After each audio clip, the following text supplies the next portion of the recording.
Imagine, imagine running a marathon at full speed. Yeah. Like you have been training for months, you are pushing through the pain, you are breaking your personal record, and you finally cross the finish line completely and utterly exhausted. Oh, just completely wiped out. Exactly. But then you look around and realize you ran the wrong route. Oh, no. Yeah, you ended up in a completely different city. The exertion was real. The sweat was real. But the direction was entirely wrong. That is just, wow, it's a devastating feeling, isn't it? When you realize that you are doing 100 different things, you're burning calories, you're spending capital, both financial and emotional, but there's absolutely no underlying coherence to the activity. Right. You are moving fast, but you are effectively lost. Lost at high speed. I mean, that's such a great way to put it. And that is exactly what we are unpacking today in this deep dive. We are looking at the terrifying realization that you might be confusing motion with actual momentum. Yeah, which is so easy to do. It really is. Yeah. So our source material for today is a really fascinating manual. It's titled 003 Mapping Mission That Aligns with God's Purpose. Now, this document is specifically designed for organizational leaders, specifically church leaders, who are trying to evaluate their ministries and restructure their internal logic. Right. It's very targeted in that sense. It is. It revolves around aligning mission with purpose. Yeah. But here's the thing, and I want to be really clear about this for you listening right now. Even if you are not a church leader, even if you have zero technical expertise in theology or ministry, do not tune out. Oh, absolutely not. The core principles here are profoundly universal. Exactly. Yeah. Because the traps we are going to talk about today, like falling into the grip of inherited habits or the illusion of productivity, and finding the sheer raw courage required to kill off good things so that great things can survive. I mean, these are masterclasses in personal and professional alignment. They really are. It doesn't matter your background. Right. Whether you are running a tech startup, leading a nonprofit, managing a family business, or honestly, literally just trying to wrangle your own chaotic personal calendar so you don't lose your mind, these principles are going to hit you right between the eyes. Yeah, we're essentially looking at the mechanics of burnout, but from a strategic level. Yes. So, okay, let's unpack this. The best place to start is right at the root of the diagnosis the manual gives us, and it uses a very specific term for this: holy exhaustion. Holy exhaustion. I love that phrase. It's very descriptive, right? Because before we can talk about building a map or finding a strategy to get out of the wilderness, we have to look around and understand exactly why we are lost, especially when we feel like we are working harder than ever. Well, and there's a massive misconception about failure that I think we have to dismantle right out of the gate here. We naturally assume that organizations, or individuals for that matter, fail and fall apart because they lack passion. Right. We think apathy is the enemy. Exactly. We assume people just stop caring. Mm. But the reality is much stranger. Organizations usually die from passion that completely lacks discernment. Yes.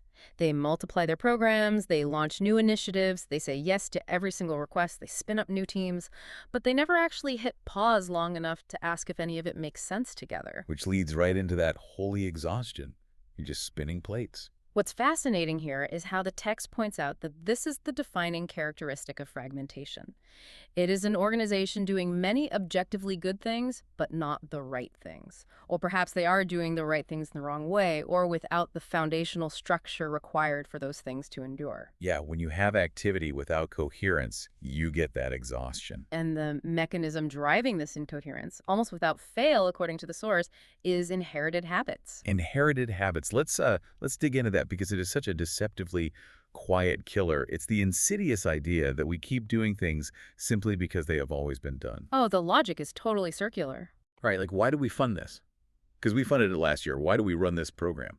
Yeah. Because we ran it last year. Precisely. And it is crucial to understand that these inherited habits are rarely malicious. No one sits down in a boardroom and maliciously decides to waste time and resources. Right, nobody's twirling their mustache trying to ruin the budget. Exactly. These initiatives almost always begin with genuine enthusiasm, real faith, and incredibly good intentions. At some point in the past, they were vital. But over time, well, the context changes, the organization changes, the need shifts. But the program remains. Right. It loses its strategic coherence, but maintains its emotional resonance.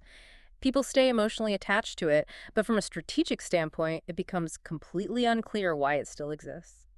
To bring this out of the abstract, the text actually gives a great hypothetical scenario that perfectly illustrates this. Imagine a community organization. Let's use a church, as the original material does. But you could easily map this onto, like, a corporate portfolio. Oh, easily. So this church has 5 active mission programs running simultaneously. One program supports an overseas missionary. One funds a local outreach meal on Tuesday nights. Okay, sounds good so far. Right. One organizes an annual short-term volunteer trip. One partners with a neighborhood nonprofit. And the last one gives a chunk of money to a larger denominational initiative. If you were an outsider looking at that list, or, if you're a donor reading the annual end-of-year report, that looks incredibly healthy. Well, absolutely. It looks like a vibrant, generous, outward-facing community that is firing on all cylinders. The calendar is full, the budget is allocated, people are busy. But then, according to this scenario, a new leadership team comes in, and they decide to actually sit down and review these 5 programs against their core stated vision. They ask the hard questions. Exactly. What is their actual identity? What are they uniquely called to do? And when they hold those 5 programs up to the light of their actual strategy, they find that only 2 of them align. Wow. Only 2 out of 5. Right. And what about the other 3? Well, when they start pulling the threads, they realize these 3 programs are surviving entirely on institutional momentum. Just coasting. Yeah. One of them continues strictly out of tradition, is just the way things have been done for 20 years. Another survives because a very loyal, very loud, and very beloved member of the community champions it. Oh, man. And no one has the heart to tell them no. Exactly. And the third is so vague and outdated that literally no one in the room can articulate its actual purpose or what outcome it is supposed to achieve. So yes, the organization is incredibly busy. But busy doing what? It is the danger of fragmentation disguised as faithfulness. And this is a massive psychological trap. I mean, as humans, we equate busyness with value. We use our full calendars as a moral shield. Oh, we absolutely do. We assume that because we are exhausted, we must be doing something right. We assume abundance equals alignment. But an abundance of activity, when detached from a coherent alignment, is just noise. It is actually a form of hiding. It is a profound form of hiding. You can hide in busyness just as easily as you can hide in laziness. Wow, that's true. And if we look at the historical and biblical context the manual uses to support this idea, there is a consistent, recurring theme. Activity that lacks true alignment with the core mission is ultimately rejected. Okay, so the manual brings in some ancient examples here. Right. For instance, it looks at the ancient nation of Israel. The historical text described them meticulously multiplying sacrifices, attending the festivals, doing all the required visible religious activities, but simultaneously they were losing their internal covenant faithfulness. They were just going through the motions. Going through the motions, yeah, but neglecting justice and mercy. They had the motion, they had the rituals perfectly dialed in, but they had completely lost the direction. And you see the exact same pattern centuries later with the Pharisees, which the text also points out. Exactly. The manual uses the Pharisees as the ultimate archetypal warning against external metrics overriding internal alignment. They perfected external religiosity. They had every rule codified, every program managed, every habit meticulously monitored. But the critique against them was that they were like whitewashed tombs. Right. Beautiful and active on the outside, but internally hollow. They neglected the actual weightier matters of their calling. The text even points to a warning given to the early church in Ephesus in the book of Revelation. Oh, right. The one about losing their first love. Yes. They are commended for their hard work, their endurance, and their pristine doctrine. But they are fundamentally rebuked because they lost their first love. The core purpose had evaporated, leaving only the scaffolding of busy work. All that activity, all that preservation, but the center was hollow. You know, thinking about this fragmentation in a modern context, the best analogy I can come up with is your smartphone. Oh, I like that. So imagine you pick up your phone and you have like 50 different apps running in the background. You've got your calendar open, your maps are tracking your GPS, you have 5 different heavy social media feeds auto-refreshing, 3 games, the weather app constantly pinging satellites. What happens? Your battery is dead in an hour. Yes. Your battery is draining at an astonishing rate. The processor is literally heating up in the palm of your hand. If you look at the system diagnostics, the phone looks like it is working incredibly hard. It is at maximum capacity. Because it is. It's doing a ton of work. Exactly. But you are only actually using 2 apps. You are looking at a text message and checking your bank account. The other 48 apps are just exhausting the system. They're inherited habits from yesterday's browsing session that you never bothered to swipe away, and eventually the phone is going to freeze. That is a brilliant way to conceptualize it. The battery drain is the holy exhaustion. And what is so vital to understand is how those apps got opened in the first place. Right, you didn't open them all at once. No, this kind of drift is rarely a sudden dramatic event. An organization doesn't wake up on a Tuesday and take a formal vote to become incoherent.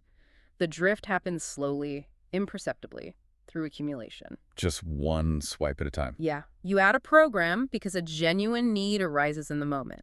You keep another program because people enjoy the social aspect of it.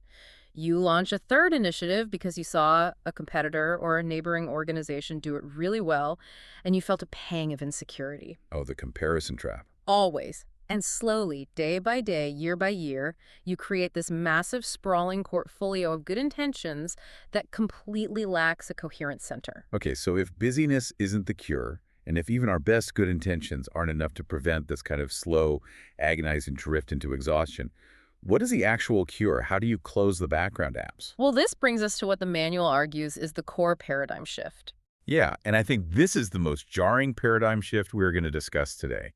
It argues that the root cause of all this fragmentation is a fundamental bedrock misunderstanding of where mission actually comes from in the first place. This is where we have to establish the theoretical foundation before we can talk about tactics.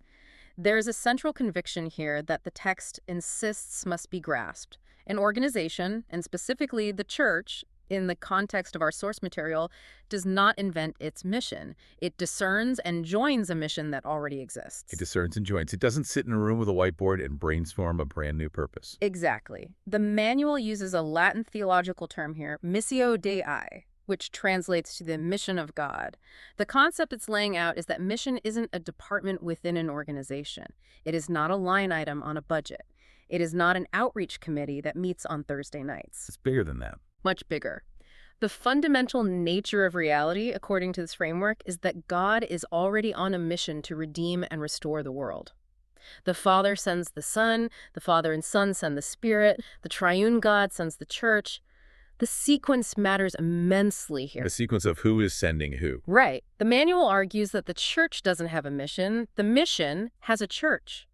You are not creating the wave. You are just trying to figure out how to surf it. If you miss that sequence, if you think you are the originator of the mission, everything else downstream gets polluted. Absolutely. The sequence of alignment has to be non-negotiable. And the framework maps it out like this, right? Theology has to come first.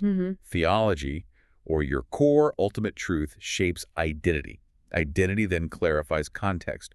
Context informs strategy. Strategy determines method. And finally, method influences measurement. That cascade is critical. Theology to identity to context to strategy to method to measurement. It flows in one direction. Okay, but hold on. I have to stop you there and push back on this a little bit because I can hear the pragmatists pulling their hair out right now. Yeah. Oh, sure. I mean, it sounds very academic. Right. Let's look at this in the real world.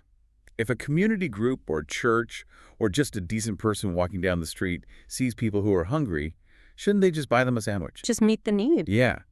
Why do we need to sit in a boardroom for 6 months, mapping out theology and identity and contextual strategy when there's an immediate, urgent, burning need right in front of them? Isn't this exact kind of academic philosophizing just a sophisticated way of avoiding simple, boots-on-the-ground compassion? That is the exact tension that leaders face every single day. The urgency of the immediate need versus the coherence of the long-term mission. It feels cold to say, let's map our identity first while someone is starving. It does. But if we connect this to the bigger picture the manual is drawing, the danger becomes clear. When you encounter a need and jump straight to strategy and method skipping theology and identity, you fall into a trap the text calls functional pragmatism. Functional pragmatism, basically doing whatever works in the moment. Yes. It is prioritizing immediate outcomes over foundational alignment. Let's look at how this actually plays out over time. Imagine a Tuesday night board meeting. The board is looking at a local problem, say after-school care for at-risk youth. A very real, very pressing problem. Right. But they don't discuss their core identity. They just look at the problem. They vote to fund a program. They hire a director. They measure success by how many kids show up. On the surface, that is a noble, wonderful thing. Right. Kids are getting care. But what happens over time? Because the strategy is detached from their core theology and unique identity, the organization ceases to be a unique expression of its specific calling. It essentially morphs into a generic, secular nonprofit that just happens to hold its meetings in a building with stained glass. A generic nonprofit using religious language. Right. Wow, that is a brutal critique. It's very sharp. It implies that you can be doing objectively good work, but still be entirely off mission. It is a harsh reality to confront. Functional pragmatism might optimize your outcomes. You might successfully feed a lot of people. You might run an incredibly efficient after-school program with great metrics. But the text argues you miss the deeper point of obedience to your specific, unique calling. You are doing good work, but are you doing the work you were uniquely designed and assigned to do? Exactly. Furthermore, without theology first, churches or organizations just become copycats. Oh, yes, the copycat syndrome. Because if you don't know what you are uniquely assigned to do, you just end up copying whoever looks successful. Without a grounded sense of why you exist, an organization becomes wildly vulnerable to imitation. A church in a rural working-class town will look at a massive, slick megachurch in a coastal city, see a wildly successful young adult program, and try to copy and paste that exact program into their own context. It is like an organ transplant. Oh, that's a good comparison. Think about it. If a surgeon takes a perfectly healthy kidney from one person and just shoves it into another patient's body without checking the blood type, the tissue match, or the antibodies, what happens? The body violently rejects the organ? Yes. The kidney was healthy, but the context was wrong. You cannot just transplant a highly successful strategy from a tech company in Silicon Valley or a mega church in Atlanta, drop it into a totally different ecosystem, and expect it to survive. That analogy is spot on. The organ rejection is exactly what we see in organizations. Programs fail, leaders burn out, volunteers quit in frustration, and they wonder why, because it worked so well for that other group. We bought their book, we did their steps. Right. They failed to realize that theology and identity act as the immune system, protecting strategy from becoming generic or transplanted inappropriately. So understanding that sequence is the ultimate defense mechanism against imitation. Theology, the ultimate why, leads inevitably to identity, the who, which then forces you to grapple with context, the where. And that transitions us perfectly into understanding how we define ourselves and our surroundings. Let's break down identity first. The framework is very firm that identity isn't just marketing. Right. Identity is not a catchy branding slogan you slap on a website or print on a coffee mug. It is not an aspirational statement written by a PR firm. Identity, according to this text, is the lived operational understanding of who you are and what you are built to do. It's how you actually operate when no one is looking. Exactly. For a church, this means asking hard, defining questions. Are you built to be a sending hub that trains leaders and ships them out globally? Or are you a deeply rooted neighborhood anchor focused on hyperlocal community building? Are you a justice-bearing presence advocating for systemic change? Or are you a cross-cultural base? And the painful truth is you cannot be all of them. I think about this like a restaurant that refuses to pick a culinary identity because they are terrified of alienating a potential customer. Oh, the giant menu problem. Yes. Imagine walking into a restaurant and the menu offers delicate, high-end sushi, deep dish Chicago pizza, and authentic street tacos. I'd walk right out. Right. What is your immediate thought? Your thought is, none of this is going to be good. If a kitchen tries to produce all three of those things simultaneously, what actually happens mechanically? The chefs are exhausted switching between stations. The ingredients cross-contaminate and spoil because you can't optimize the supply chain, the kitchen layout makes no sense, and ultimately, by trying to satisfy every single person who walks through the door, you satisfy absolutely no one. The output becomes mediocre across the board. Exactly. To survive, you have to be able to say yes to your specific identity with fierce conviction, which allows you to say no to everything else without an ounce of guilt. If you're a sushi restaurant, you do not feel guilty when someone asks for a pizza and you say no. You know exactly who you are. And that deep knowledge of who you are is inextricably linked to where you are. You cannot know what to say yes or no to if you do not intimately understand your context. There is a phrase used in this framework that I find incredibly grounding. Every church is local before it is global. Local before global. Yeah. Context is not a distraction from the mission. The context is the mission field. Let's translate this to the listener's life. If you run a local business or a community initiative, you can't just operate on abstract principles. You have to ask microscopic questions about the actual ground you are standing on. You have to know your neighborhood. Right. What are the specific economic conditions of our zip code?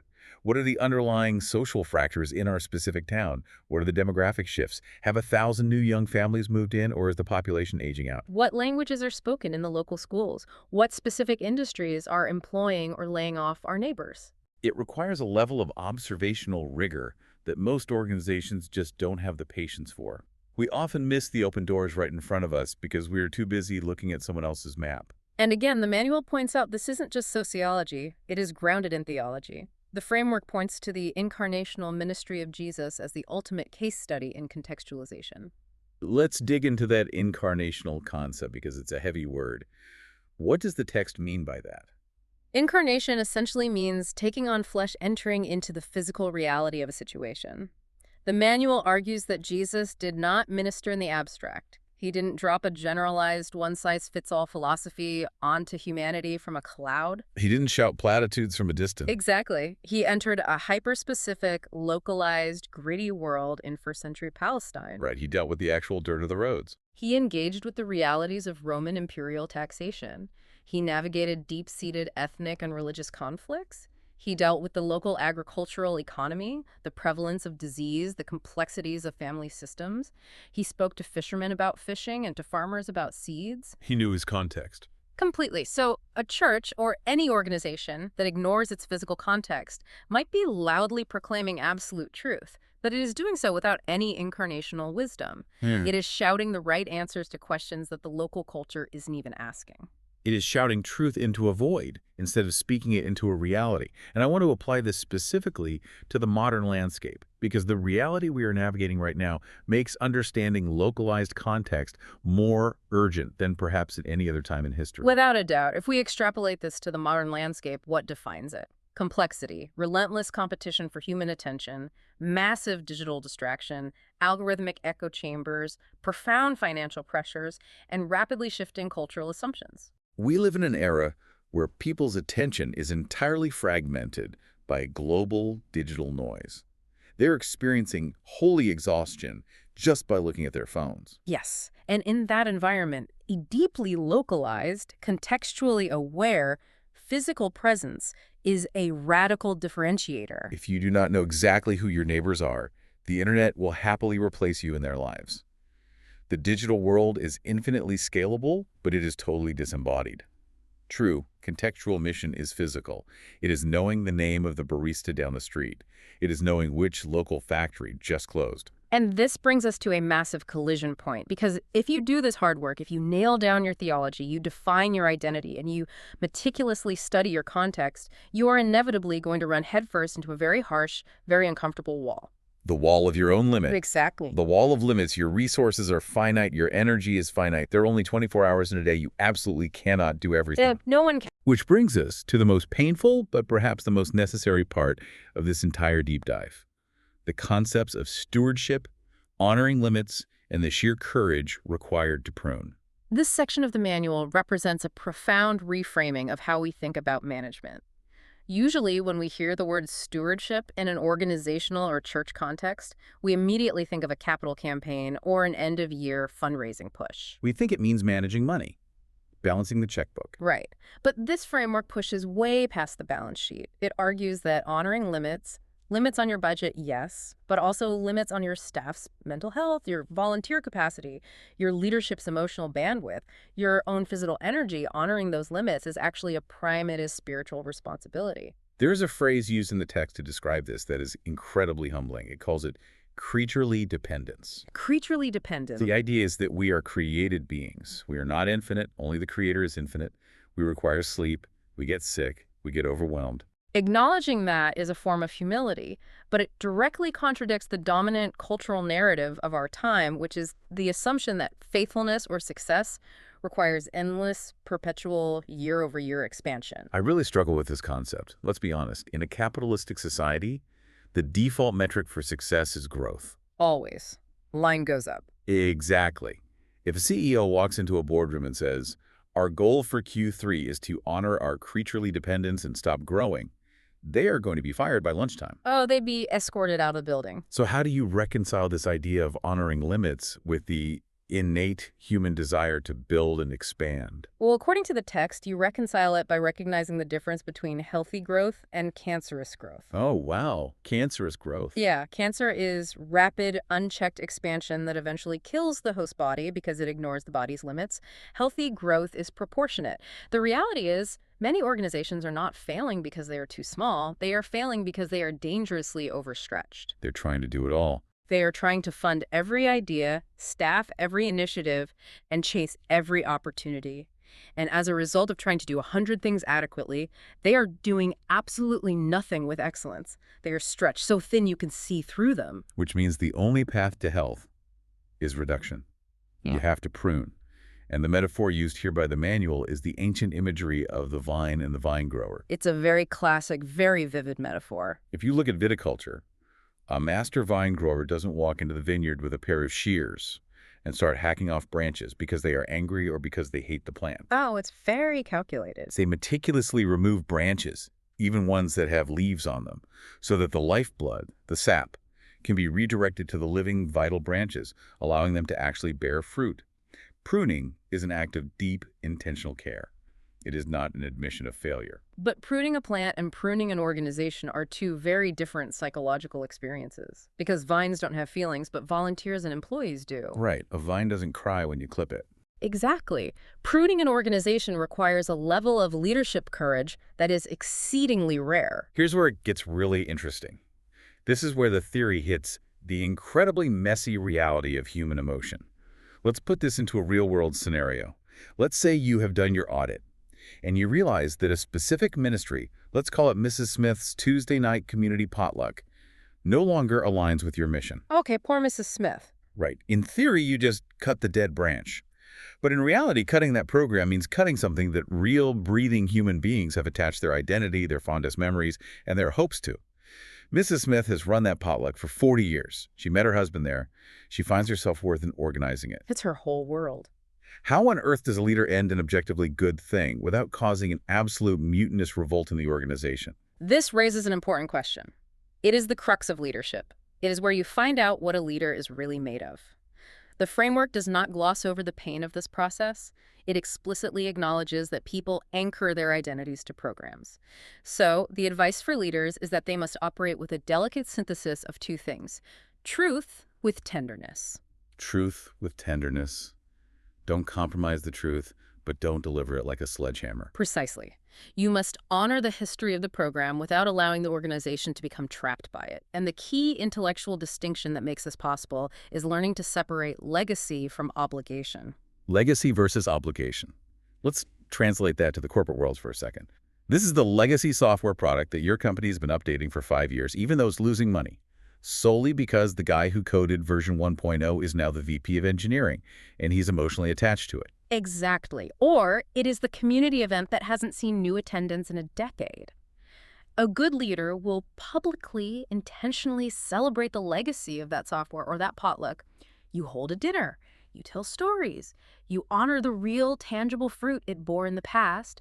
You validate Mrs. Smith's incredible contribution. You make her feel seen. Yes. But, and this is the truth, part of the tenderness honoring a legacy does not mean you have an ongoing, perpetual obligation to fund it, staff it, and sacrifice your future capacity for it if it no longer serves the current context. Because if you never prune, you eventually lose your focus. But a church or an organization that prunes wisely, even when it hurts, suddenly gains massive capacity. You are literally freeing up oxygen and capital for the new things that actually align with your purpose. It's the only way to make room for the new. But the requirement for critical analysis doesn't stop at your own front door. If we're doing the agonizing work of pruning our internal programs, we have to turn that exact same discerning, unsparing lens outward. We have to look at our partnerships and how we actually measure success. This outward assessment is a vital step in the mapping process. Let's examine partnerships first. Organizations love to boast about their partnerships. It looks great on a website. But the core principle here is a stark warning. Alignment is more important than association. Let me repeat that because it is so crucial. Just because you are associated with someone, just because your logos are next to each other on a brochure, does not mean you are actually aligned with them. That is the trap. The text notes that organizations tend to accumulate partnerships like barnacles on a ship over the decades. Just weighing the ship down. Yeah. A partner might be historically significant. They might be emotionally meaningful to a certain vocal demographic in your community. They might be widely respected in the local political scene. But the penetrating question you must ask is, does that partner fit the current calling of your organization? A partnership is not inherently valuable simply because it exists. Right. It is only valuable if it acts as a multiplier for faithfulness to your specific mission. The danger here is sentimentalism, and it is rampant. We maintain partnerships out of pure, unadulterated guilt. We think, well, we've supported them for 20 years. We can't stop now. It would look terrible. Or we maintain a partnership because the leader of the other organization has an incredibly magnetic, charismatic personality, and we just like being in their orbit. Oh, that happens all the time. But good partnerships, according to this framework, should create a dynamic of shared accountability, not just passive, unthinking dependence. To combat this sentimentalism, the author of the manual provides a diagnostic tool called the partnership examination. It forces a leadership team to sit in a room, look at every single external affiliation, and ask one brutal question. Are we partnered with this group because this relationship actively advances our core mission?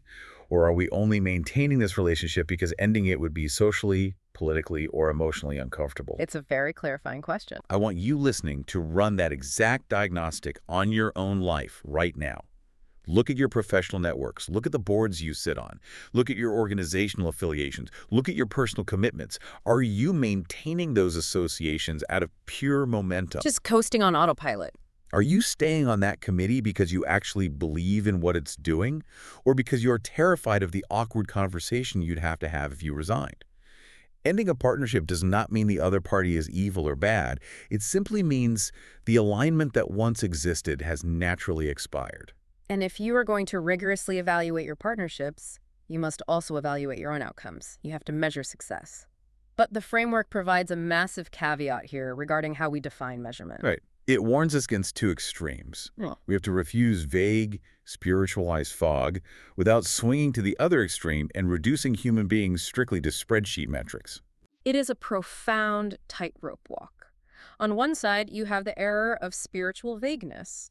This is the organization that uses inspiring, sweeping language like, we want to change the world, or we want to reach the city, but they flatly refuse to define what that actually looks like in reality. They hide behind the idea that you can't measure spiritual things. Exactly. On the other side, you have the sterile corporate error of reducing complex human souls to KPIs, attendance figures, and profit margins.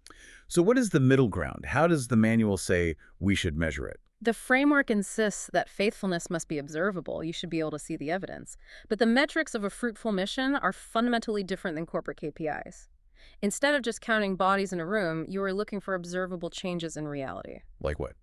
Well, our actual lives being transformed, our deep, resilient relationships being formed across socioeconomic lines, is genuine trust being built within the skeptical community, is the core message being made visible through action. I love that.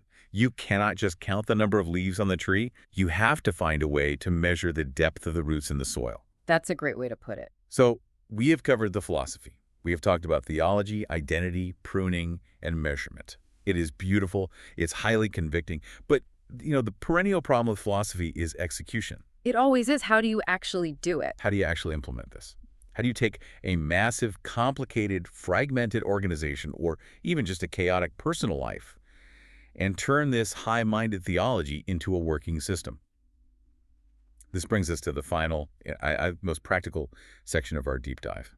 Actionable steps, moving from drift to discernment. What is genuinely remarkable about this source text is that it refuses to leave you floating in the clouds of high-minded theology. It concludes with a rigorous, literal, step-by-step roadmap of exercises. Real, concrete exercises. Yes. These aren't just vague suggestions. They are designed to force leaders to sit down, look at the paper, and tell the unvarnished truth about their reality. It is so incredibly practical. I was completely blown away by the first tool they introduce, the drift audit. Let me walk you through exactly how you would do this, maybe this Sunday evening when you are prepping for your week. Oh, this is a great exercise for a Sunday evening. Right. So step one, you get a blank piece of paper and you write down literally every single initiative, program, project, and recurring activity in your organization or your personal life. Everything. The Tuesday meetings, the monthly newsletters, the annual retreats. Get it all out of your head and onto the paper. You have to see it all in one place. And then, for every single item on that list, you ask a penetrating question. Does this activity exist by conviction, or does it exist by expectation? That distinction is a scalpel. Conviction means it is driven by your core mission. Expectation means you are doing it because someone else, a boss, a congregation, the culture, would be upset if you stopped. Just people-pleasing, basically. Basically, yeah. And the audit pairs that question with a tool called the "Why does this exist?" filter. This is where it gets ruthless. You take that giant list of activities from your drift audit, and you are forced to categorize every single one of them into one of 4 rigid buckets. Okay, what are the buckets? Bucket 1 is strategic. This means it is highly aligned and firing on all cylinders. Bucket 2 is inherited. It used to be strategic, but now it's just surviving on momentum. Okay. Bucket 3 is unclear. You literally don't know why you do it, or the objective is totally muddy. And Bucket 4 is ready to release. It is actively draining resources and needs to be shut down. Imagine the sheer, terrifying clarity a leadership team would gain just by locking themselves in a room and forcing their entire calendar into those 4 buckets. I mean, there would be nowhere to hide. Exactly. But the exercises don't just stay at the organizational level. They get incredibly psychological. The text introduces something called the mental bandwidth audit. This addresses the hidden cost of leadership, the cognitive load. Exactly. It asks you to write down the top 10 mission-related thoughts or anxieties that you keep revisiting in the back of your mind. These are the hidden tasks that are quietly draining your attention. The ambient worries, like we really need to review that partnership agreement, or I have a nagging feeling that the youth program director is burning out, or I don't think our budget model is sustainable. Right. Those thoughts just float in your brain, causing stress. The audit forces you to take those vague, floating anxieties and translate them into physical next actions. You cannot just worry about the partnership. You have to write down, draft email to partner requesting a Q3 review meeting. You are externalizing the anxiety, Yeah, making it a tangible step. And this ties directly into the 30-day mission tracking challenge the text proposes. It is a commitment mechanism. For 30 straight days, leaders are challenged to capture every single input that comes their way, clarify exactly what it means, and execute only the high-impact items. But there's a catch, isn't there? There is. The kicker is the pruning requirement. By the end of the 30 days, you must permanently prune exactly 1 unnecessary commitment from your portfolio. You have to actually cut a branch. You can't just track it. You have to prune it. Yeah. But out of all these exercises, out of all the audits and challenges, the one concept that hit me the absolute hardest, the one I'm literally going to start using tomorrow, is the concept of the one obedient move. It is a brilliantly simple concept, yet deeply profound. It really is. At the end of the day, when you look at your audit and you see all the inherited habits and the unclear buckets and the complicated partnerships, it is incredibly easy to fall into analysis paralysis. The mountain just looks too big to climb. Exactly. But the one obedient move says, stop looking at the mountain. Just choose one single task that, if completed, makes everything else on the list easier or less urgent. You just ask the simplest question. Given our theology and our identity, what is the most faithful next move? Just the very next move. You execute that one move, and it instantly restores momentum. What is essential to understand about all these exercises, the drift audit, the bandwidth analysis, the 30-day tracking, is how the author frames them. These are not merely corporate productivity hacks like getting things done or inbox zero dressed up in religious language. The author is very explicit about this. So what are they then? These are the structured, disciplined practices of what the text calls a discernment community. A discernment community, not just a productivity community. Yes, a group of people who are learning together through discipline how to recognize where God is already at work and how to align themselves with that work. These structures, the audits, the buckets, act as guardrails. Guardrails against what? They protect the organization from emotional decision-making, from the sway of charismatic personalities, and from the panic of sudden crises. As the text argues so beautifully, structure is not the enemy of spirituality. When rightly used, structure serves obedience. Structure serves obedience. Wow. We often think that being spiritual means being spontaneous and unstructured.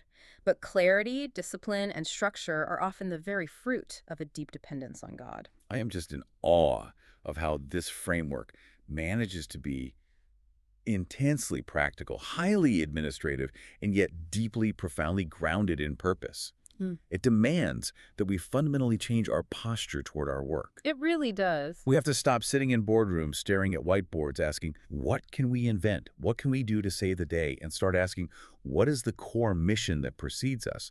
And are we humble enough to strip away our ego, prune our pet projects, and just join it? It completely removes the crushing weight of ego from strategy. It shifts the burden of existence off your shoulders. You no longer have to invent significance out of thin air. You simply have to align yourself with a purpose that is larger, older, and more durable than you are. And paradoxically, surrendering your own agenda is the only way to cure the holy exhaustion. And that brings us to the end of our deep dive today. If you take away anything from this exploration into mapping your mission, let it be this core truth. Motion is not momentum. Activity is not effectiveness. Never confuse the two. Exhaustion is not a badge of honor. It is often a warning light on the dashboard of your life telling you that your alignment is broken. Whether you are leading a congregation of thousands, running a chaotic startup business, or just trying to navigate the fragmented reality of your own personal responsibilities, having the courage to map your mission allows you to look at a world demanding your constant attention and say no to the confusion. So you can say a resounding yes to your true purpose. Exactly. It provides the tools to move from a frantic portfolio of inherited intentions to a coherent, focused life of alignment. So as we sign off, I want to leave you with a final, highly provocative thought derived directly from the closing pressure tests of the material we studied today. Oh, this is a good one. I want you to picture your current mission portfolio. All the things you spend your time, your money, your social capital, and your emotional energy maintaining. Got it in your head. Now imagine that entire portfolio magically disappeared tomorrow morning. Just completely gone. Every program, every committee, every recurring meeting, gone. What would that sudden total loss reveal about you? Would it reveal an organization or a person that was truly deeply aligned with their ultimate purpose, fighting for what matters? Or would the silence just expose the terrifying truth that you were spending all your energy maintaining an exhausting illusion of progress? That is a question that will keep you up at night. It really will. Don't run from the silence. Grab a pen. Do a drift audit of your own life tonight. Figure out what is inherited, what is unclear, and what is truly strategic. Kill the dead branches and start building your map.